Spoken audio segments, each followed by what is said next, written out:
Hey, what's going on, everybody, and welcome to another edition of AM Sports Talk with ZP. My name is Zain Pyarali.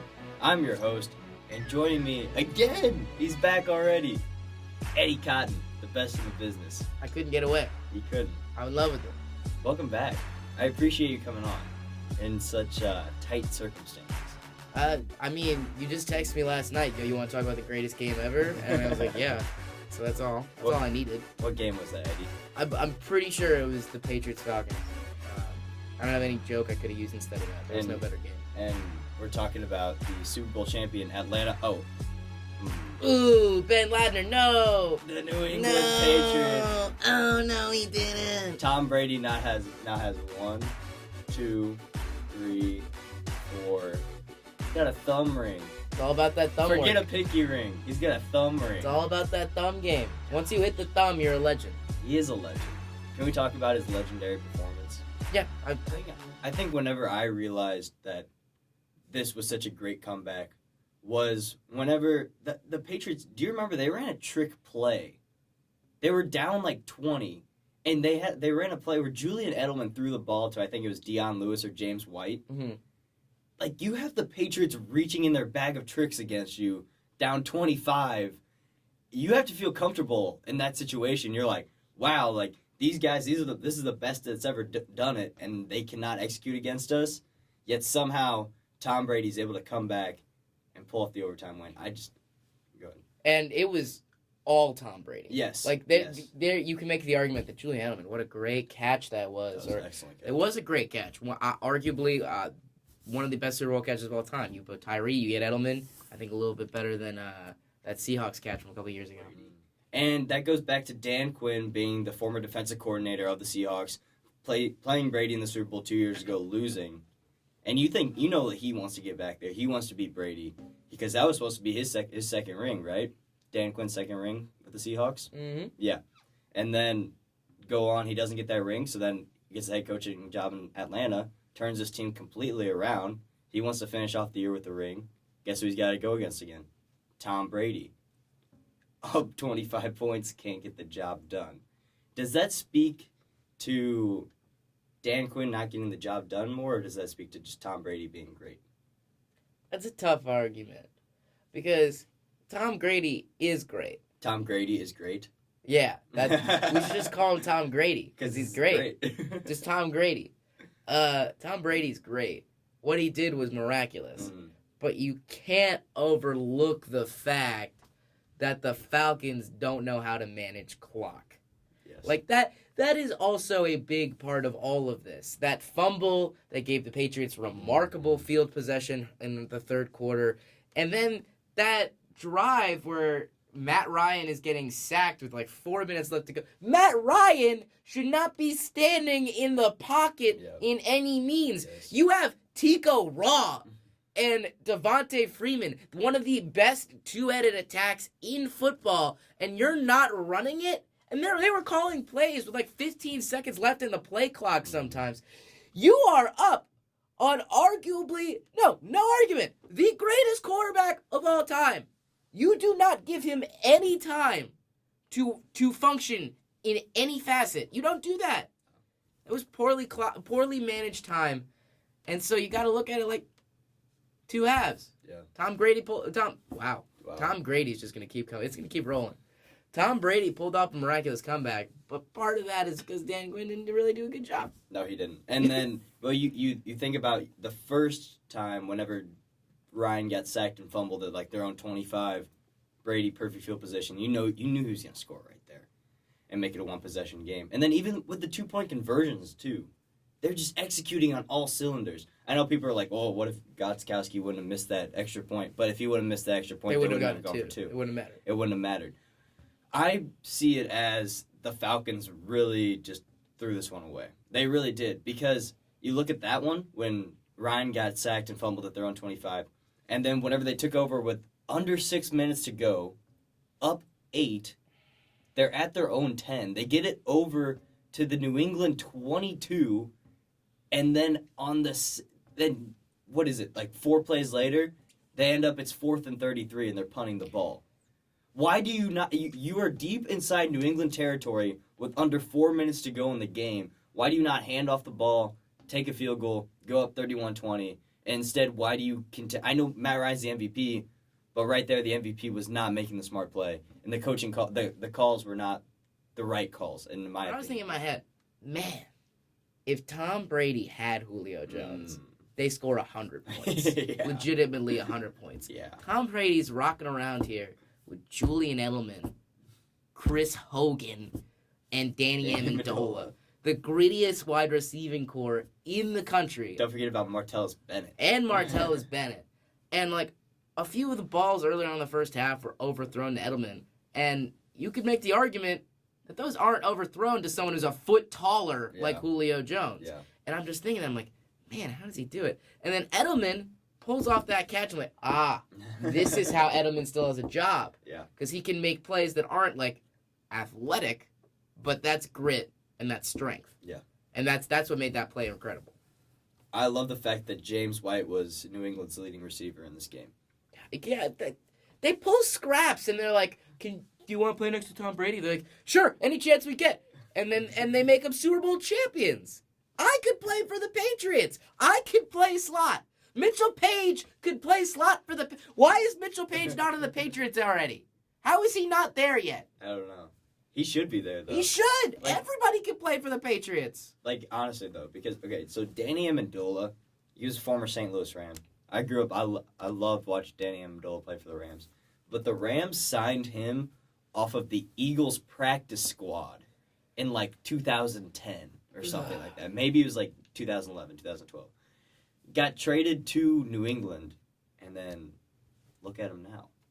It's unbelievable. This is a guy who was on the practice squad for the Eagles, and now, like, 5-6 years later, he's a Super Bowl champion with Tom Brady.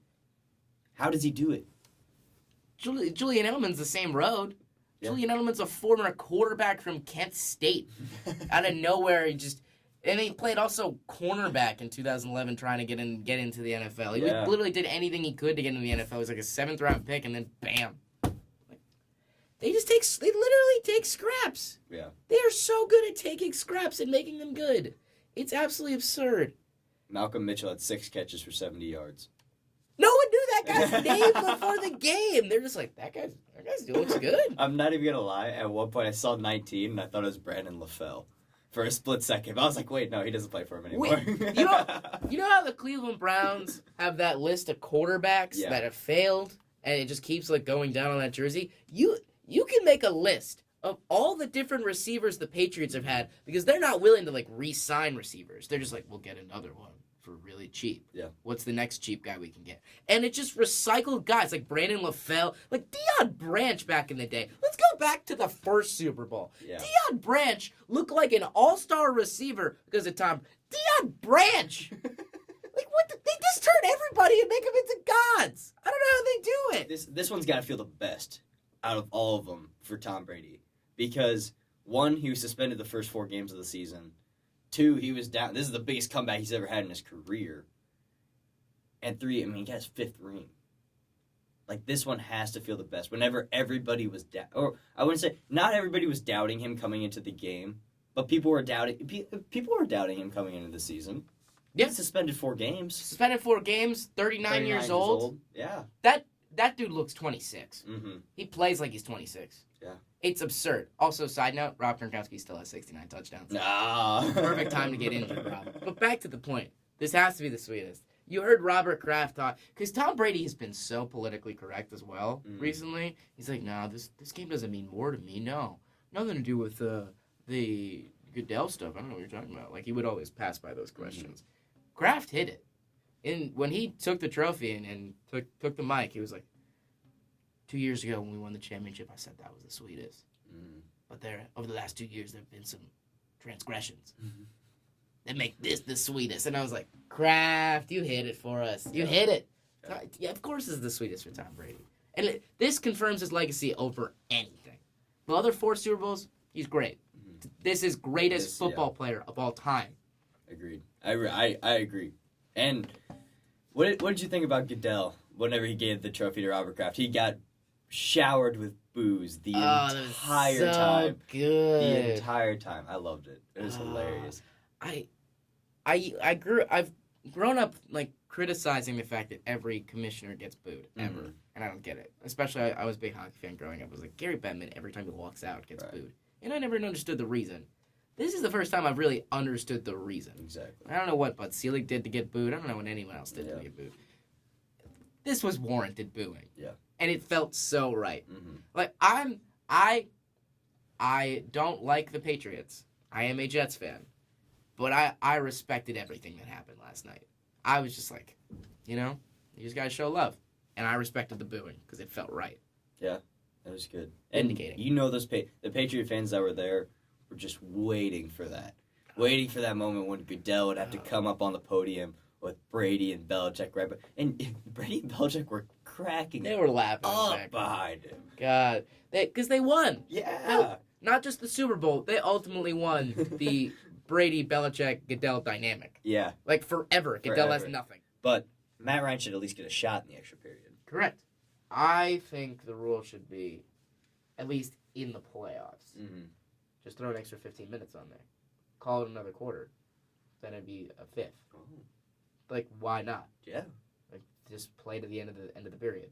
It's smart. I mean, you think about, I know this is a little different. Every other sport does that. Yeah, this is a little different circumstances, but I'm thinking basketball. Throw 5 minutes on. College basketball, throw 5 Why minutes have on. we never done that?